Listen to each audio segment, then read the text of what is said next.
ও বাবা লেবু, ও বাবা লেবু।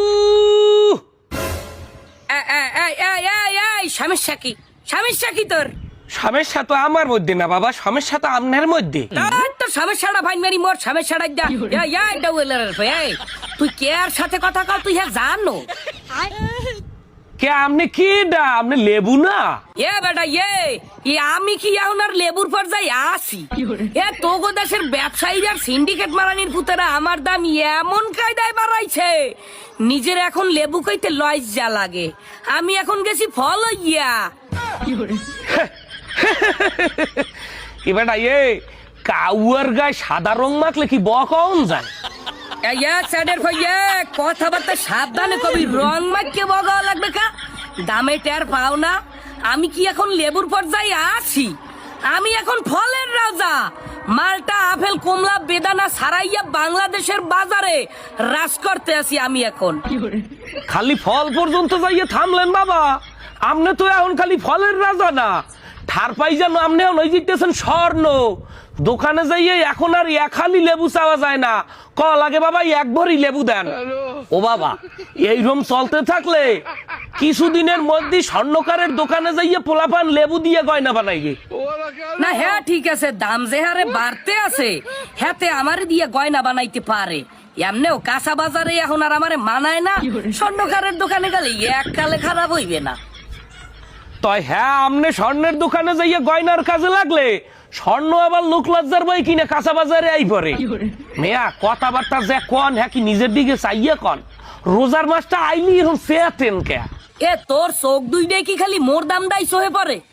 রোজার মাস আইলে তোগো দেশের দাম বাড়ে না কোনডার? এই যে আলু ভেন্ডি পাতাকপি ফুলকপি বেগুন যত শাক সবজি, রোজার মাস আইলে তোগো দেশের দাম কোনডার বাড়ে না? গু খায় সব মাসে দোষ পারে পাঙ্গাসেন না? হ্যাঁ ঠিক আছে, গু খায় সব মাসে দোষ পারে পাঙ্গাসের।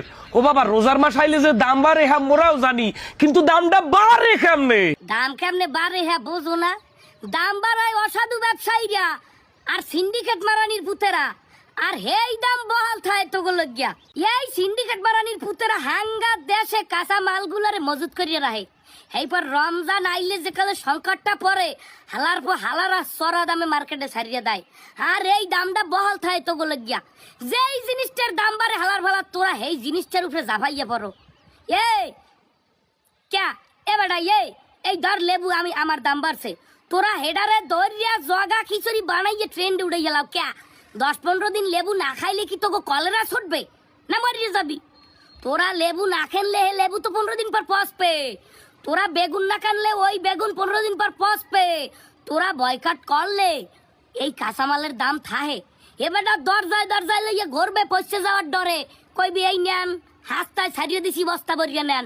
হ্যাঁ তোরা হরবি না, তোরা হেইডের উপরে যাবাই পারবি যেটার দাম বাড়ে না। হ্যাঁ ঠিক কইছেন বাবা, দাম বাড়া আর দাম বহাল থাকার কারণের দায়ী হইলে মোরাই। কারণ হইলে যে যেই জিনিসটার দাম বাড়ে ওটারে পেঁচাইয়া গেছাইয়া আমরা ট্রেন্ডে উড়াই হেলাই, কে ওটারে বয়কট করতে পারি না? হ্যাঁ লেবুর দাম বাড়ছে হালার ফালার। ও না মামু, মানে উদাহরণ দিয়ে বুঝাই, ধরেন একটা জিনিসের দাম বাড়ছে, এটার যদি আমরা বয়কট করি 10-15 দিন না খাই, ওটা তো কাঁচা মাল, ওটা তো পৌঁছে যাইবে। এবার দোকানদাররা ঘরে ঘরে দৌড়াইবে মোর মালটা পৌঁছে যায়, তোমরা কেন 10 টাকা কেজি 10 টাকা কেজি। হ্যাঁ আমরা বাঙালি বুঝতেই চাই না, দাম বাড়লে হেইডের উপরে জাপাই করো, হেইডারে নিয়ে পোস্ট করো, হেইডারে নিয়ে ভিডিও বানাও, হেইডারে ট্রেন্ডে উঠাও, হেইডারে নিয়ে মামলা করো। মানে মোট কথা হইলে হেডারে আমরা ট্রেন্ডে উঠাইয়া সেলিব্রিটি বানাই দিই। মামু এটার জন্য যে আমরা দায়ী, হ্যাঁ অস্বীকার করবো না মোটেও বাবু। আপনারা ডাকার জন্য ক্ষতি, আপনারা যেভাবে আগাই যাইতে আছেন দামের দিক দিয়া, এই অসাধু ব্যবসায়ী সিন্ডিকেট মারানির ভূতে আদরিয়া আপনারা যেভাবে সামনের দিকে আগাই যাইতে আছেন, আপনারা আগাই যেতেন যাইতে যাইতে ফল টল যেমনে যাচ্ছে সব সারাই কিসের স্বর্ণ, কিছুদিন পর ডায়মন্ডেরও হার মানাই দেবেন আপনারা কাঁচামালেরা।